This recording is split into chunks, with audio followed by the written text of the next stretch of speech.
Yo, yo, yo, mga guys.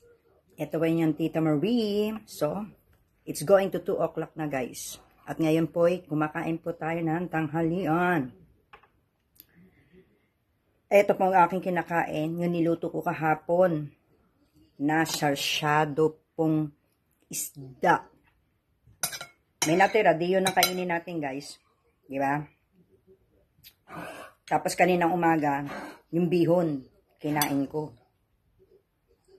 Wala na, nasa tiyan ko na, nailabas ko na rin, guys. Ngayon, ito ang ating kainin, guys. Ito. Sarap, guys. Sarsyadong isda. Gas. Yung tira natin kagahapon na niluto ko, may natira. Di yan ang ating pananghalian, di ba?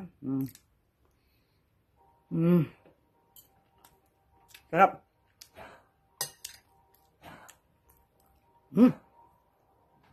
Sarap.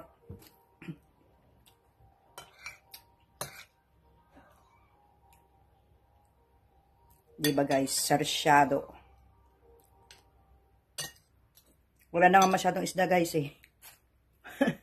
Naubos na. Kumbaga yung sabaw na lang ang inaano ko guys. Yun makala guys. Sabaw na lang guys eh.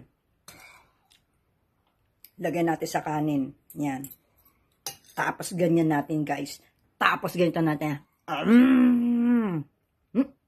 Sarap. Diba guys? Ganyan natin. Ilagay natin ang sabaw sa kanin. Tapos yan guys. Kuhanin natin.